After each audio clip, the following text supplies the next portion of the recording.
The Fantastic Four: First Steps is the newest film in the Marvel Cinematic Universe, directed by Matt Shakman, starring the likes of Pedro Pascal, Vanessa Kirby, Ebon Moss-Bachrach, and Joseph Quinn as Marvel's first family. And this was by far one of my most anticipated movies of the year, a movie I was heavily looking forward to in the Marvel Cinematic Universe as a whole, and I'm very happy to report that I enjoyed it quite a bit. Welcome back into another movie review. Thank you all so much for taking the time to watch this video and picking my channel as the channel that you went to for a review of the Fantastic Four. If you like what you see, if you love movie reviews, make sure you hit that subscribe button. We are putting out movie reviews every single week. You're not going to want to miss it. Hit that subscribe button right now. So, like I already said, the prospect of bringing the Fantastic Four to the big screen once again, this time in the Marvel Cinematic Universe, with a cast like this, I was very excited. And not only excited, but hopeful that this was going to be a return to form from the Marvel Cinematic Universe. And I'm not going to lie, Marvel's had a pretty good year. I, for one, enjoyed Captain America. I know that people don't like it, people crap on it, whatever you want to say. I enjoyed it. And then I think The Thunderbolts is one of the best films Marvel's put out in years, and I think most people would agree with me on that sentiment. So the Fantastic Four had, not only big shoes to fill, but it was capping off what I think a lot of people would consider one of the more successful years for the Marvel Cinematic Universe, probably since the pandemic. And the fact that it actually paid off, and the fact that it actually, in my opinion, was a good movie, is really, really exciting to see. We'll get into the nitty-gritty. I'm going to talk about the synopsis, then I'm going to tell you why I rated it the way I did. I gave this a 92 out of 100 on my scale. It's one of my top 10 favorite movies of the year. It is exactly what you look for out of a comic book movie, out of a Marvel movie. And I'm going to get into the nitty-gritty here in a second, but let's go over the synopsis real quick. Against the vibrant backdrop of the 1960s-inspired retro-futuristic world, Marvel's first family is forced to balance their roles as heroes with the strength of their family bond, while defending Earth from the ravenous space god called Galactus and the enigmatic herald Silver Surfer. So there's a lot here to be excited about if you're a Marvel fan. You're getting the Fantastic Four on the big screen. You have Galactus as the villain. You have the Silver Surfer playing a huge role. To get all of these characters into the Marvel Cinematic Universe was a very exciting prospect, but it was one that needed to be done delicately, and I think it was fantastic.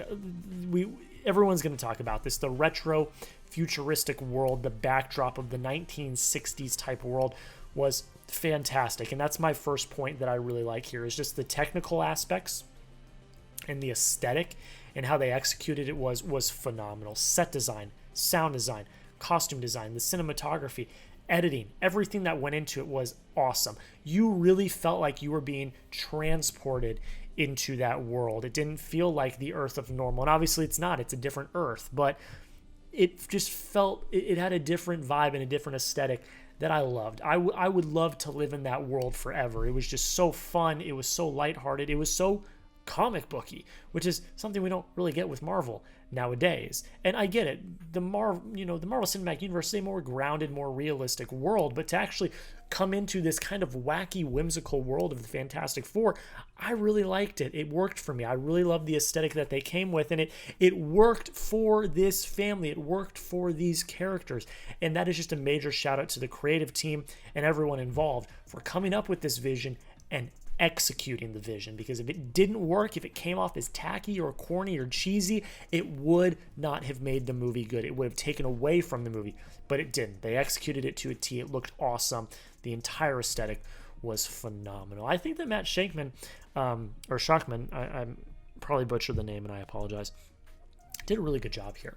The movie looks beautiful. And I know a lot of people have also talked about this. It's a beautiful looking movie. I think the cinematography here is some of the best that the MCU's had in quite some time.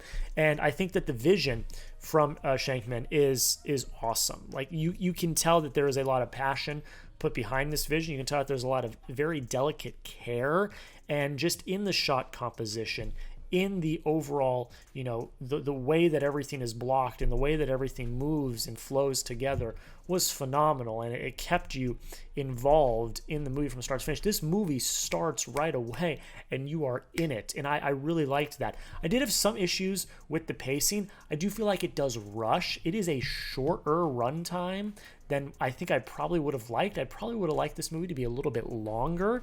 But with the limited amount of time they had, they were able to execute on a lot of the ideas that they wanted to execute on. And I thought that was good in general at the end of the day. The cast is phenomenal from start to finish. I know that there was some critiques on Pedro Pascal as Reed Richards. I thought he was really good. I think maybe a little more getting used to, and as we see more of him, I think more people will come around on his character. But I really liked him. I thought he was convincing. I think the standouts for me were Vanessa Kirby and Joseph Quinn. Vanessa Kirby by far has the best performance in this entire film. She is really the heart and soul of this family, of this team, of this movie, and she brings an excellent performance to screen. I mean, Vanessa Kirby, I've been very high on for years now. I think she's a very talented actor. I think she's one of the best actors working in film right now, and to get her in this film and on this team and in this universe was a huge get for Marvel.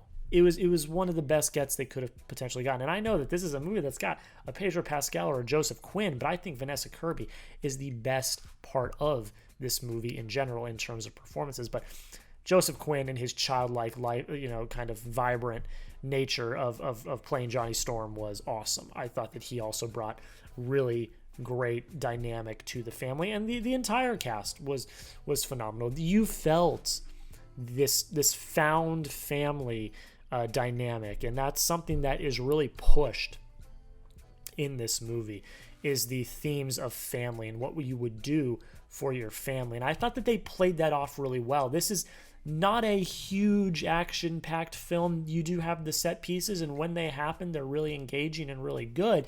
But this is a film about familial dynamics, about what you would do for your family and the sacrifices you would make, and just growing the credibility of this family and making you really buy in and believe that these four are just this really cohesive family unit. They're not just a team, they are a family. And that was really, I think, the main thing that the team was trying to bring out, was the fact that this is a family. They are called Marvel's first family, and they executed that to a T.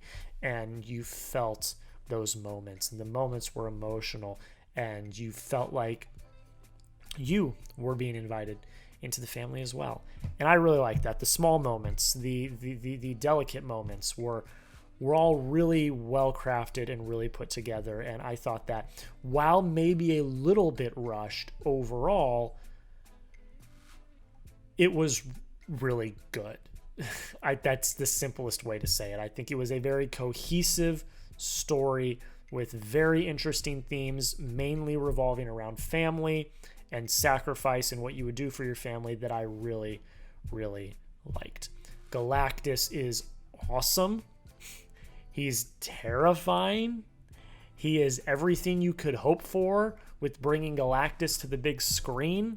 I thought his character was absolutely awesome, and I mean, I don't want to get into spoilers, and this isn't even a spoiler because who knows what the future of Galactus is. I don't think that's the last we're going to see of Galactus. I can almost guarantee you that. But I thought that he was a very compelling villain. My mom asked me the question because I have critiqued Marvel in the past on their villains not really being set up, not really having a lot of character development, not really feeling them. And my mom was like, what were your thoughts on Galactus? Because there's not really a lot of setup. You don't really learn a lot about him. He just kind of is this big imposing figure. And my retort to that was, we already know who Galactus is. And like I said, this is not the last time that we will see Galactus. So unlike some of these villains where they come in and you don't really learn a lot about them, and they're kind of boring, and they're kind of one-note, and then they just kind of get defeated and die.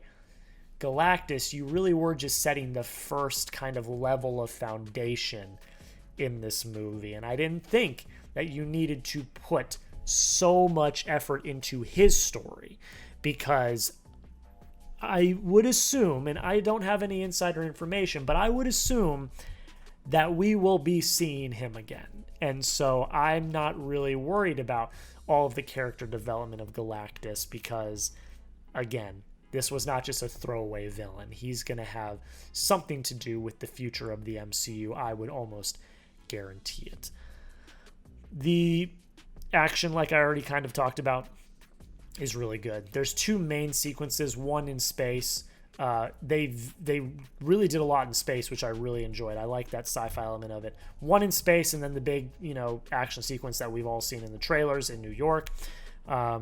Both really well executed, both really good uses, showcasing the uses of the Fantastic Four's powers.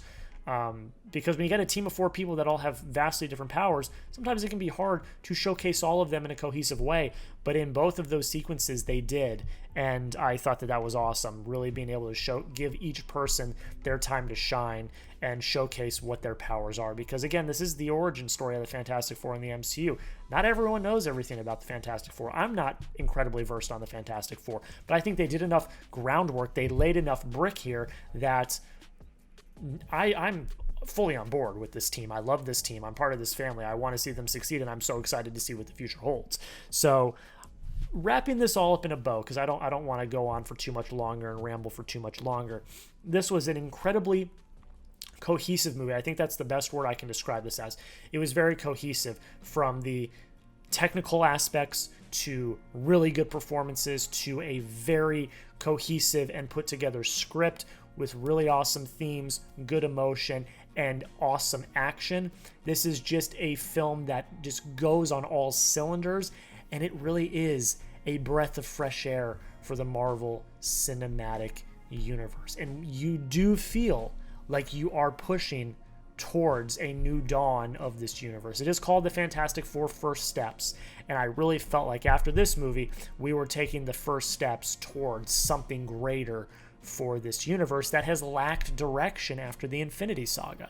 I think Marvel's first family is going to get the Marvel Cinematic Universe back on track, and I'm so excited to see what the future holds. I'm not going to talk about post-credit scenes here. Just go watch the movie. But I do feel like the future is bright. That's all I'm going to say. This is a spoiler-free review. But I really enjoyed the Fantastic Four First Steps. I think that the charming nature of the characters, the really cohesive script, the excellent backdrop and technical make this a very fun and very satisfying entry in the Marvel Cinematic Universe that I think a lot of people are really going to like. And I'm very happy that the reception so far has been overwhelmingly positive, because, again, I watched this in a general audience with everyone. I didn't get to go to an early screening or a press screening and everything. So all the reviews that came out beforehand seemed overwhelmingly positive, and I'm so glad that I echo that sentiment here in my review. Fantastic Four: The First Steps gets a 92 out of 100. I would highly recommend it. If you're a Marvel fan, you're going to love it. If you're a general moviegoer, you're going to love it, because this is also a self-contained story. I forgot to add that.